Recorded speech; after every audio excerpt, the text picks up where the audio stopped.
Imbalance করে, যেটার ফলে আমাদের ডায়াবেটিস তৈরি হয়।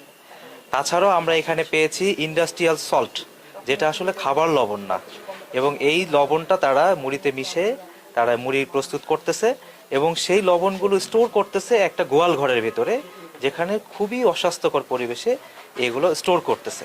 একে তো এই লবণগুলো ব্যবহার করাই যাবে না, দ্বিতীয়ত তারা এইসব লবণ স্টোর করতেছে একটা অস্বাস্থ্যকর পরিবেশে।